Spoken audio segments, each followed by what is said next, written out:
Hey, it's Melissa. Welcome to my $100,000 stock experiment, year 3, week 14, ending July 17, 2020. I'm sharing my buys and sells so you can watch what I'm doing in the market. I'm not making any recommendations and not encouraging you to purchase any stocks that I've bought. According to the IBD at investors.com, the market is in a confirmed uptrend. The S&P 500 index is basically going sideways. I've drawn these lines where I think the index has shown support and resistance. My most recent line is from March 6, 2020, that white line. You can see that we're above it, but if you count back 5 days to that super long red line, we had a really rough day on Monday, and my portfolio shows it. Every time I purchase a stock, I have a stop limit order, which I call the floor. When that floor gets triggered, those stocks sell. 6 of my stocks sold this week, 3 of them on Monday and 3 of them on Tuesday. Here's my sold holdings bar chart. Each bar represents 1 week. The dashed black line is my $10,000 initial purchase. And if I have a B1 and a B2, this only represents my B1. Adobe, the first one. I was up to 13,147 last week, and then it sold this week at 11,906. So I had a 19% gain, but I had a 31% gain the week before. Bill, the next one in the pink, that one I sold for an 8% loss, as did Dexcom in the purple. CrowdStrike was up quite a bit, up 15%, and then I sold it for just a 1% gain. That one hurt. And Livongo, last week I was up 76%, and I put my floor at a point that I'd be happy with, so I still have a 50% gain in that. I sold it with a 53% gain. And Ping, I had a 6% gain, and the week before I had a 17% gain. This is the chart for Bill.com. I held this for just over a week, and I had an 8% loss. I never raised my floor at this. I just had it at my initial 8%. And since I sold it, it's basically been going sideways for the last 4 days. Dexcom, stock symbol DXCM. This one I also held for just over a week, and I lost 8%. Last week when I reported, I did raise my floor up to the 31-day exponential moving average, but I forgot to do that in my Fidelity account, so it sold at an 8% loss. CrowdStrike. This one I was disappointed with. Last week I had been up 16%. I held it for just about 4 weeks, and I didn't let my double-digit gain turn into a loss, but I did just take a 1% gain in this. Livongo, stock symbol LVGO. Who can complain about a 53% gain in 5 weeks? Not me. Last week it had been up 76%, and I decided that I could live with it dropping and giving me a 53% gain, and it did fall to that point, and then it bounced back. And Ping Identity, stock symbol PING.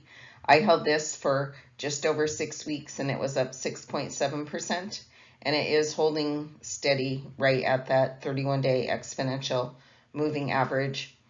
It had been up as high as 17% last week. So I like my stocks to be gaining 1% a week. This stock did that. And Adobe, this is the stock that I held the longest. I held it for almost 11 weeks. I had a B1 that was up 19%, and a B2 that I held for 6.5 weeks that was up just about 10%. I may buy this back for my husband's 401k account, which I use the 50-day simple moving average as the floor. I still think this is a strong stock. I did make one new purchase this week in Taiwan Semiconductor, stock symbol TSM. It's a buy to, which is a $6,000 purchase. That leaves me with 5 stocks this week. Blackline in the gray, which did go down this week, but it didn't trigger a floor. Nvidia in the green, which I've held for 6 weeks, and it also went down but didn't trigger a floor. RMD in the purple, that one did go up this week. Teladoc in the hot pink went down, and TSM in the yellow went up and has had a nice steady increase each week. I look at the percentage change each week and I sort with the losers on the top. I like my stocks to be going up at least 1% a week, and I don't want to have 3 down weeks in a row. So right now, Blackline, the second one down, had a 2.7% loss this week and a 0.7% last week. So that one is at risk of not meeting my criteria to still be in my account. The ones I put in the red box did not beat the S&P 500 for the week. The bottom two, RMD and TSM, those ones had nice gains this week and both beat the S&P 500. And then I look at the dollar value gain. This is on my initial $10,000 purchase. So I have a 10% gain in 4 of my stocks, more than a 10% gain, and more than a 20% gain in Blackline in one stock.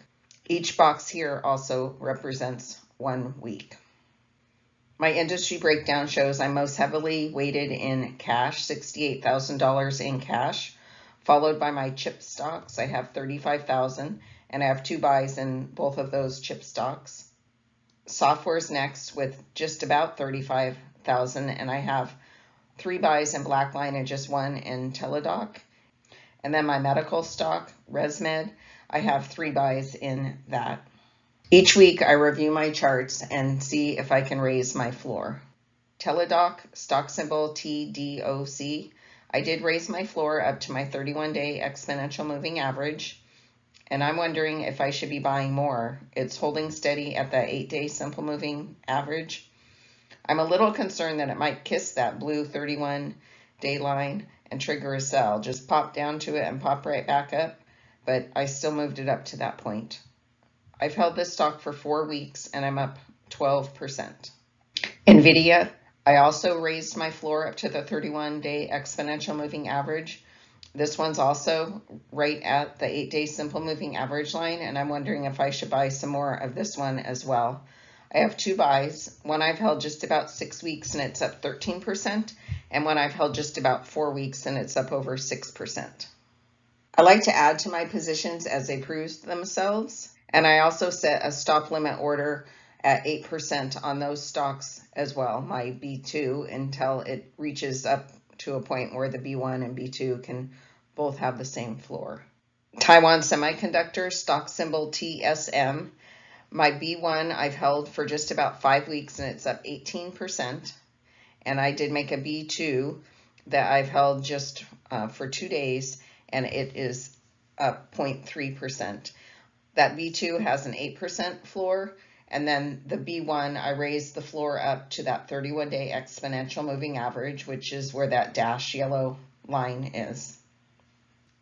On Thursday, TSM announced earnings, and they had good earnings and good guidance, but the stock didn't really move or jump up that much. So I bought it with the hopes that it would be going up soon. Don't let a double-digit gain turn into a loss. ResMed, stock symbol RMD. I did raise my floor up to the 31-day exponential moving average on this one. Both my B1 and B2 would be in the profit zone if it was to trigger that floor. My B1 I've held for 4.5 weeks and it's up 13.7%. My B2 I've held just under 4 weeks and it's just up about 10%. And my B3 I've held for a week and a half and it's up 4%. I did raise my floor to that 31-day exponential moving average, and this stock closed just $1 below 200. And sometimes those century marks, the stocks go through it and keep going up. We'll see what happens with this one. I'm trying to be better about when to hold and when to sell offensively. Blackline, I'm wondering if I should be selling this stock and taking my gain. The pink line, the 8-day simple moving average, has come down to that 16-day simple moving average. It's probably going to go below it. So I'm going to watch this week and see if it starts to go up or if it's having closing right around that price. And I'll make a decision whether I sell or not. Check in next week to see what I do. My B1 I've held for 7.5 weeks and it's up 21.8%. My B2 I've held just a day less and it's up just about 15%. And my B3 I've held for 7 weeks and it's up 12%.